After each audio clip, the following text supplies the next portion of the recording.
I'm going to chat to you today a little bit about uncertainty, which is not meant to be a scary word, and risk, which is also not intended to be a scary word, in relation to groundwater resource capacity and how we make those sort of estimates. So a little bit of background. In South Australia, high priority groundwater resources are managed through WAPs, so that's Water Allocation Plan. And these are now being developed based on risk assessments and a risk-based approach, where it's important to identify and manage the risks of the condition of the resources, but also the community values and operation of the WAP.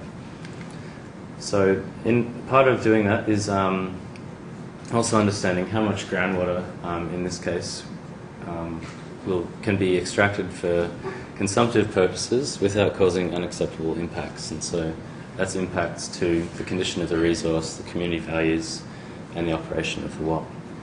Oh, I forgot my first slide.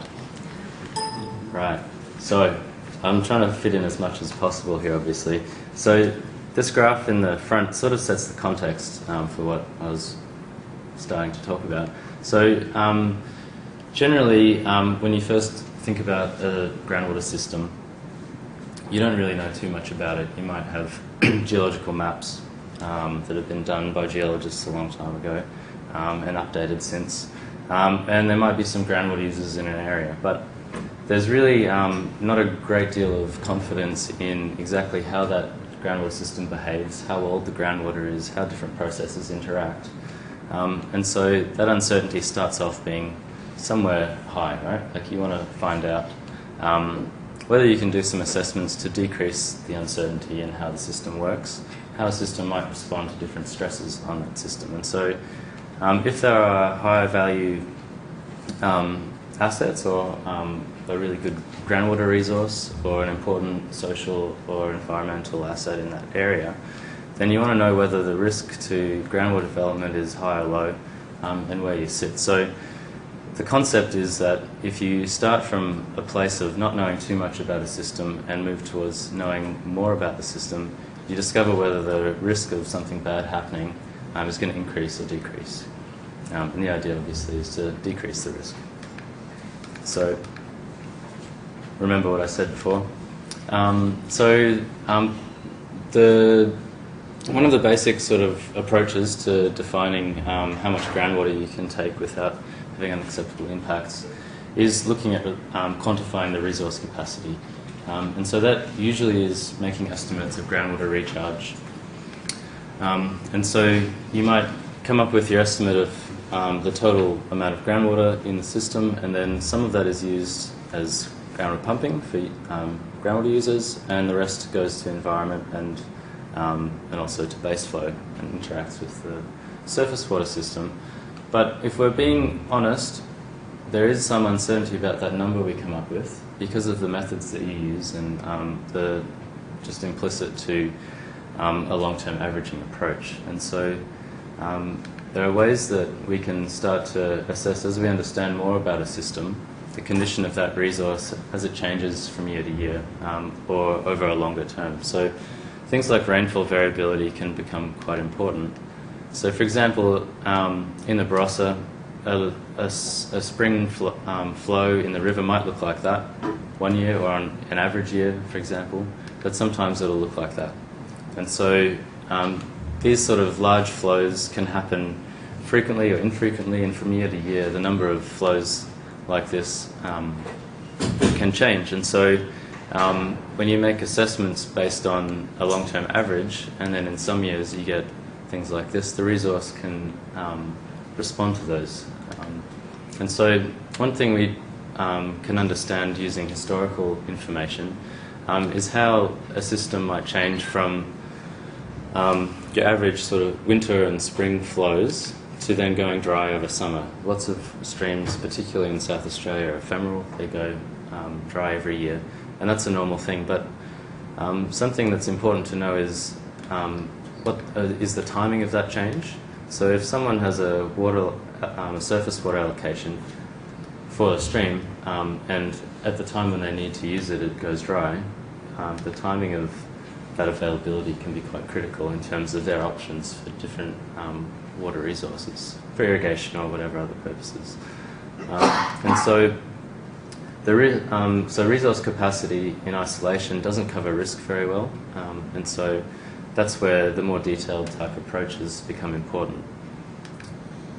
And so in the Barossa, this is a conceptual model of the Barossa. There's a fairly good understanding of the recharge and discharge mechanisms in the Barossa. And so, for example, rainfall occurs in greatest amounts along the Barossa ranges, where there's that orographic uplift and higher rainfall. And some of that groundwater flows into the Flaxman Valley, discharges into the rivers, and that maintains permanent pools and also late season flows.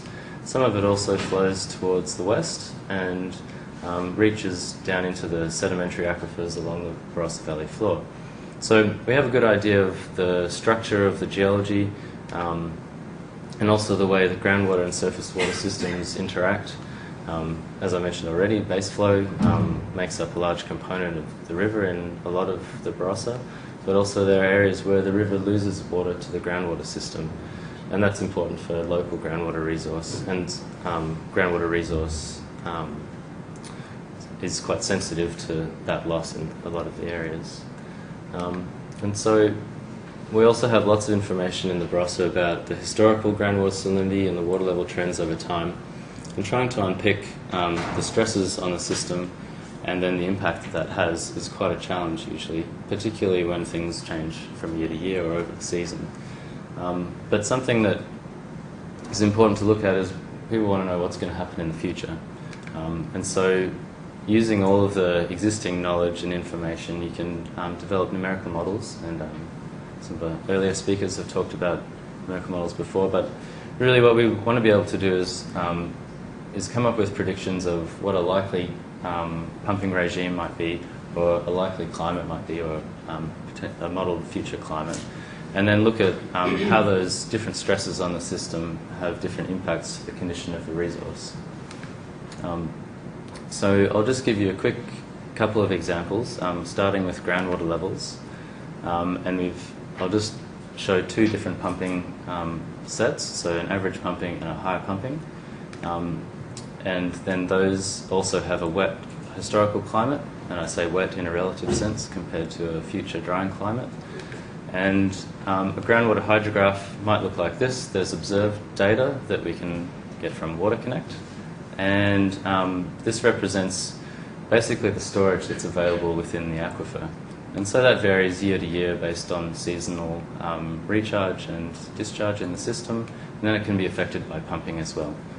And so under the average pumping with a historical climate, we get a fairly good match to the historical data, and then a future trend, which is essentially increasing because relative to the last 20 or so years, that's a fairly wet climate. Then if we add a drying climate to that same pumping, you get a fairly stable trend and then a slight decrease into the future. However, when we add a higher rate of pumping, using the wet historical climate, you get a slowed decline in the recovered water levels.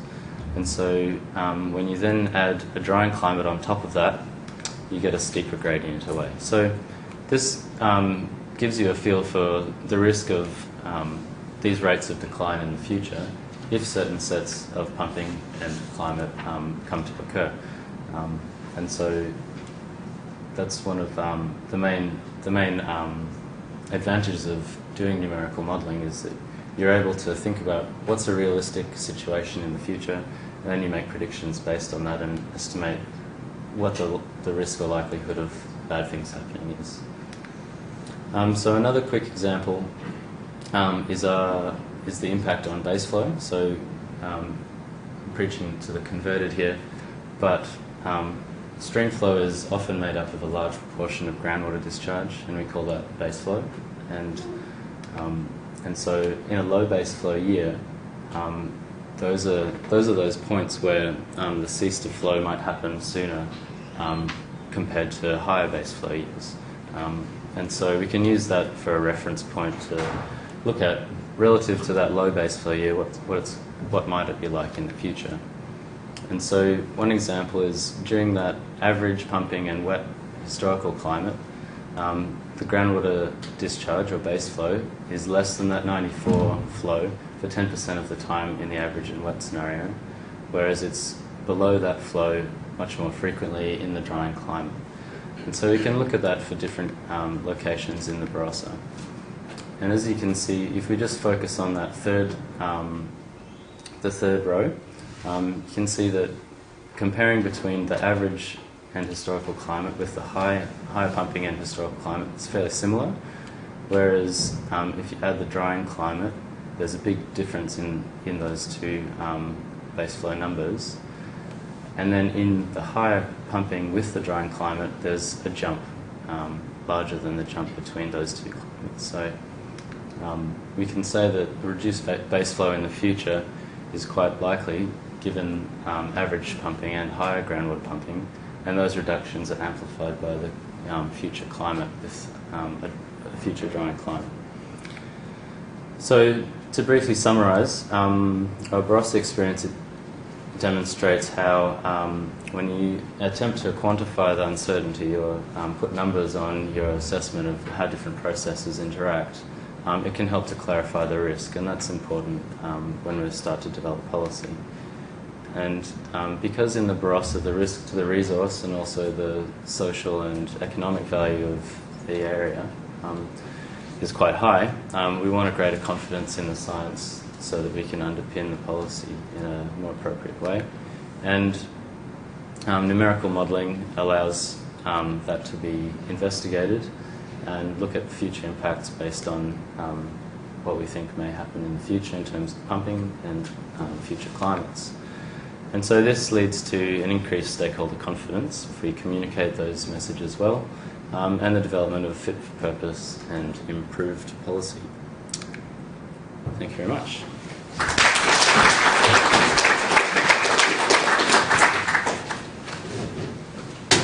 So we have time for questions. Any questions for Roger? Ash? Yeah, right. Yep. I'm talking about the title of talk, uncertainty. Talking about uncertainty in predictions rather than uncertainty in scenarios rather than uncertainty in predictions. Uncertainty can cover many, many things. What I was referring to is a general uncertainty. There's uncertainty in your measurements, there's uncertainty in different mass balance calculations, uncertainty with different approaches. And putting that all together adds an uncertainty to our ability to understand what might happen in the future. So I wasn't talking specifically about model uncertainty or structural uncertainty because that's a whole nother talk. But I think it's important just to keep in mind that when we do make estimates of those resource capacity values, that there is actually a range probably that's more appropriate than a fixed number, particularly if you're looking at condition of a resource that's sensitive to year-to-year changes. Other questions? How do you go about deciding what scenarios to look at? Do you need to talk to the... who do you discuss that with? There's James. Is he still here? So the developing the scenarios is sort of an iterative process. We're doing the work in the case of the Barossa for the NRM board, essentially, the client in this sense, but it's a partnership sort of agreement. So we're working with James and as well as a group of community members, and so there's been back and forth developing those scenarios. And so I think that I only presented 2 of them. There's a few more. So it's an iterative process, and really you want to make predictions on relevant scenarios. So that's why the interaction is important, to make sure people actually want to see what the high pumping is or what the full allocation pumping is. If there are no other questions?